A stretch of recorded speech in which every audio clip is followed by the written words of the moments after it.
Today, inshallah, we reach the point about Abu Bakr radiallahu anhu's life, where a situation developed. And this is why we learn about their lives.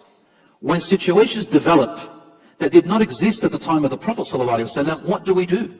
There are always new developments in life, brothers and sisters. We don't go and hide, we try to solve it. We come together, we find a solution from our religion and as a community. What was this problem in the time of Abu Bakr radiallahu anhu? And he is known and praised, and we owe it all to Allah then, Abu Bakr radiallahu anhu, for doing what he did next. Do you remember when we spoke about the big battle that happened in the battle called Battle of Yamama, with that false prophet, Musaylama the liar? We spoke about this last week. In that battle, it was fierce, and many of the Prophet's companions were martyred. Among them, some historians say up to 500 of the memorizers of the Quran.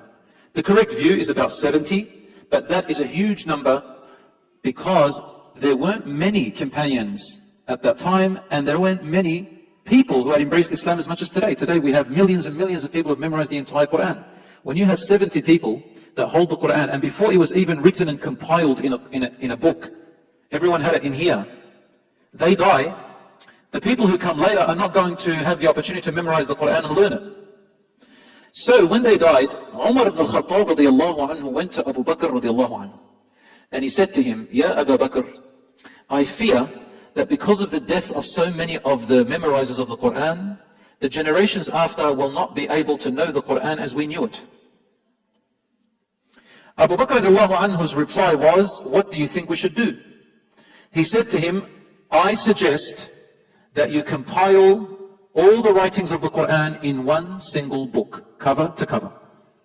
It was not like that before. When the Prophet Muhammad ﷺ died, the Quran was not written in one full book that you can carry like what we have today. They were scattered in different, like fragments on pieces of paper, some on bark, some on animals' leather, and so on. Some of them on their clothes, wherever they could write it. They didn't have utensils and papers like today. You're talking 1,400 years ago in a very remote and simple life. They didn't have technology.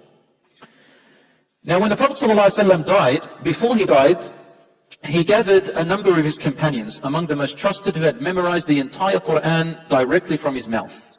Their names among them were Ali ibn Abi Talib radiallahu anhu, Sa'd ibn Ubayd bin al-Nu'man ibn Amr ibn Zayd, Abu Darda, and there was also Mu'adh ibn Jabal, and there was also Abu Zayd, Thabit ibn Zayd ibn Nu'man, there was also Ubay ibn Ka'b, and there was Ubayd ibn Muawiyah, and there was Zayd ibn Thabit.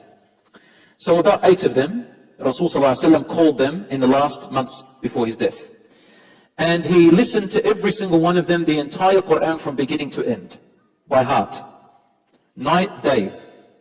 And then he told them to write it wherever they can, and he put the Quran in order. So first there were verses everywhere, because the Quran came down over what?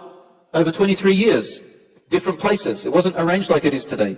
The Prophet, peace be upon him, told them, put this and call it Surah whatever, and put this one, call it Surah Al-Imran, this one, call it Surah whatever, and put it in this order, and put this verse after this verse, and that one after that one, until we have the exact order as we have it today, from Baqarah all the way down to Qul A'udhu bi Rabbin Nas. In that order, we know where all the verses lie. And they did that.